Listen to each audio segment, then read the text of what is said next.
পুরুলিয়ায় প্রধানমন্ত্রী নরেন্দ্র মোদীর সভাস্থলে প্রস্তুতি একেবারে তুঙ্গে। ২৬-এর বিধানসভা নির্বাচনের আগে পুরুলিয়ায় আসছেন প্রধানমন্ত্রী নরেন্দ্র মোদী। পুরুলিয়া শহরের অদূরে রায়বাঘিনী ময়দানে জনসভা করবেন তিনি। সেই জনসভা ঘিরে এখন প্রস্তুতি তুঙ্গে রয়েছে। নিরাপত্তার চাদরে মুড়ে ফেলা হয়েছে গোটা এলাকা। চলছে সিসি ক্যামেরার মাধ্যমে নজরদারি। মূল মঞ্চের পাশাপাশি ৩টি প্রায় ১০০ মিটার দৈর্ঘ্যের শেড তৈরি করা হচ্ছে। জনসভার স্থল থেকে ১ কিমি দূরে তৈরি করা হয়েছে হেলিপ্যাড গ্রাউন্ড।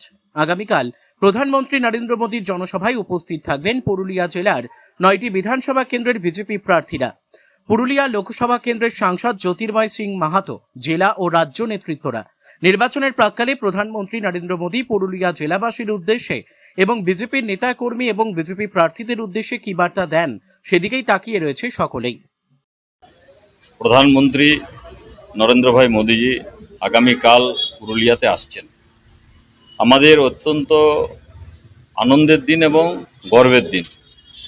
বিশ্বের সবথেকে লোকপ্রিয় নেতা আমাদের পুরুলিয়ার পুণ্যভূমিতে ভারতীয় জনতা পার্টির যে প্রার্থী, তাদের সমর্থনে একটা বড় র্যালিকে সম্বোধিত করবেন।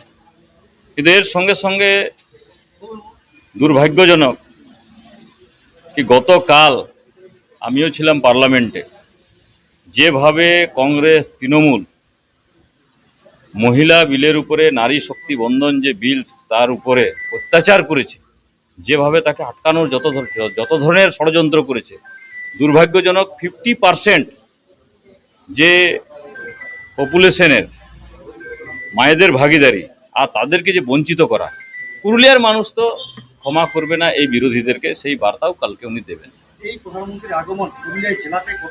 স্বাভাবিকভাবে মোদীজি আসার পরে একটা আলাদা বাতাবরণ। এমনিতেই ভারতীয় জনতা পার্টিকে এবং মোদীজিকে পুরুলিয়ার মানুষ, জঙ্গলমহলের মানুষ বরাবরই আশীর্বাদ করে আসছে।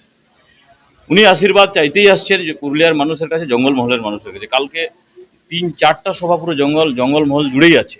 বাঁকুড়াতে, পুরুলিয়াতে, ঝাড়গ্রামে, মেদিনীপুরে পুরো কালকে জঙ্গলমহল উনি সফর করবেন। এবং আগের মতো এবারও উনি জঙ্গলমহলের মানুষ কাছে আশীর্বাদ চাইতে আসছেন। আর জঙ্গলমহলের মানুষ দুহাত তুলে মোদীজিকে, ভারতীয় জনতা পার্টিকে বরাবরই আশীর্বাদ করে আসছে। আর এইবারে একদম 100% 100% আশীর্বাদ জঙ্গলমহলের মানুষ মোদীজিকে করবেন।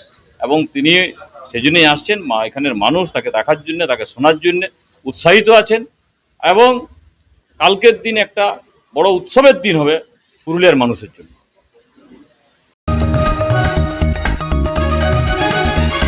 आप देख रहे हैं न्यूज़ UNI।